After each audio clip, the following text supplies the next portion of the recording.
We have a lesson that we might give a lot of thought to these days. There's a great deal of criticism of television programming, but that is not going to be the burden of my discussion this morning. I have something else that seems to me to be infinitely more important, and that is that man is no longer simply a biped without feathers, as Diogenes likened him. Man is a thinking creature. He should not be brought up by a trainer like a dog. He should not be taught only to obey. He should not be fed because he obeys.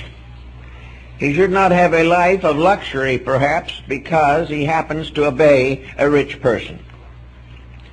The actual problem is that the human being has a mind that was given to him to think with.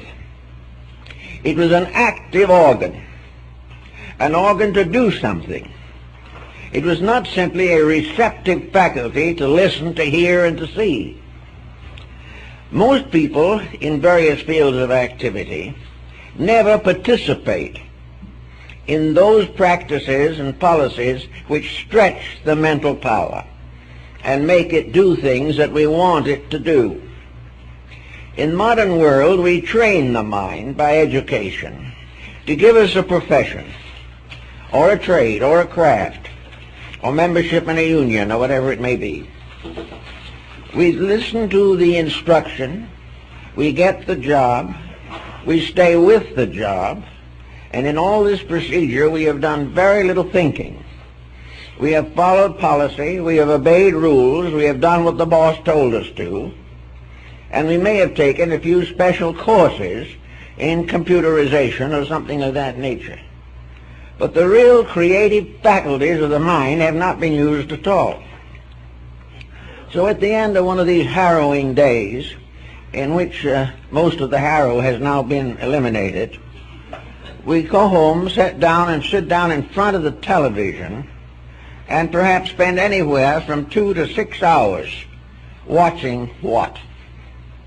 We're not watching anything that was going to make us really think a good deal.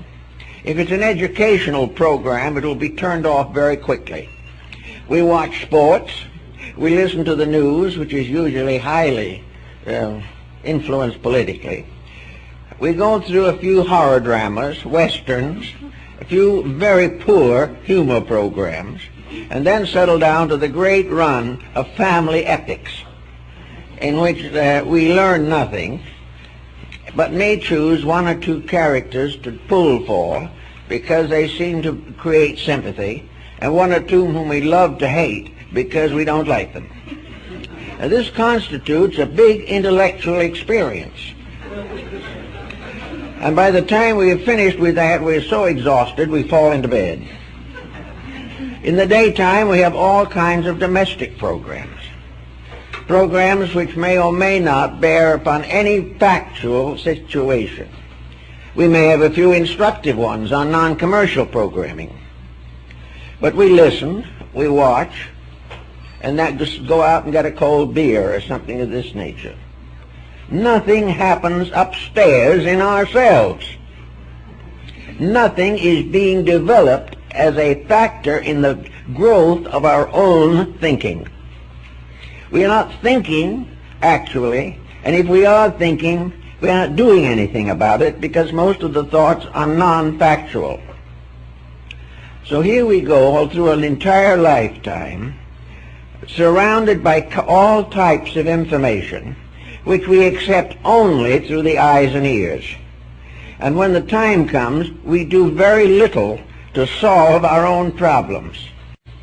A person whose mind is being used every day to find new values, accomplish new works, do new things that have not been done, improve the quality of living, solve the personal problems of his life.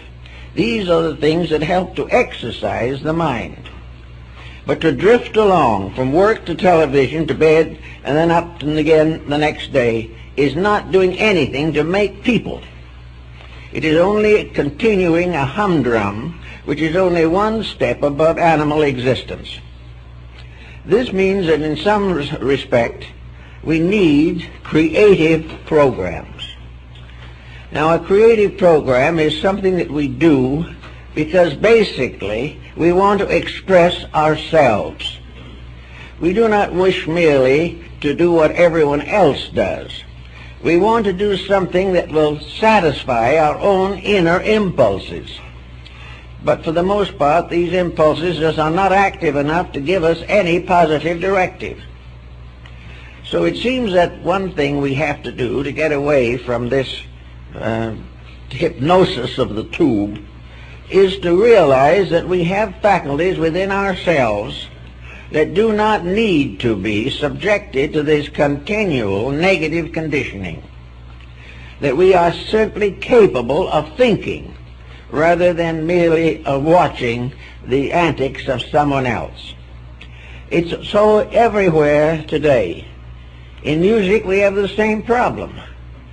We go and listen to a good concert and we applaud the performers, but for the most part, we do not think of putting ourselves under the discipline of music. Another individual is much interested in the dance, but he can barely stay on his feet on the ballroom floor. We see people that are interested in all kinds of crafts. They collect them, but they don't create them. Now, something has to happen to change our way of life from admiring the creations of others to the development of creative capacity in ourselves. So if we want to really have a great history, we can study our own inner lives. If we want a great theater, we can be both the audience and the cast. If we want any of the inner understandings which make for philosophy, mysticism, and so forth, they're all available inside of ourselves. The only thing we've got to do is bring it out. And we bring it out by dedication, gaining strength in the inner life just as the athlete gains it by daily discipline. By the proper mental, emotional disciplines, we can become healthy individuals in terms of our minds, our emotions, our hearts, and our jobs. These are the things we've got to work for. And if it means that we must do it, we can, with one quick twist to the wrist, get rid of most of the corruptions of society and face the fact that these are imaginary corruptions. We've got plenty of real ones. We don't have to build them up that way. What we have got to do is find out what corruptions are still lurking in us and correct them. And as soon as we correct the mistakes in ourselves, we begin to see better values in other people, because we see in others usually what we are ourselves focused upon. So don't let the great big bad tube get you. Be very careful about it, and when uncertain, turn it off. And you'll find that if you turn it off to do something interesting, beautiful, or wonderful, you will never miss it again. You cannot turn it off successfully, however, until there is something you want to be or something you want to do right then and there that is more important than the tube. If you think it out that way, I think it'll work out all right in the end.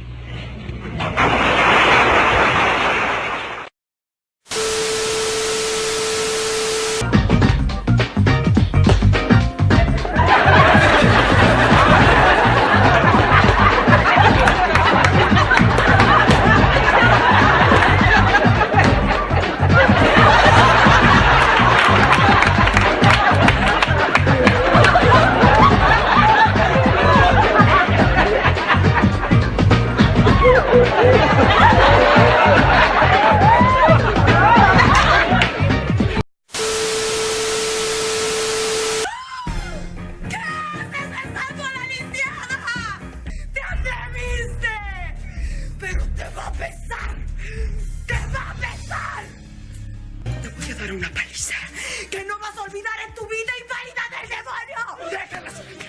¡No se le ocurra pegarle! ¡Déjala, soy feliz!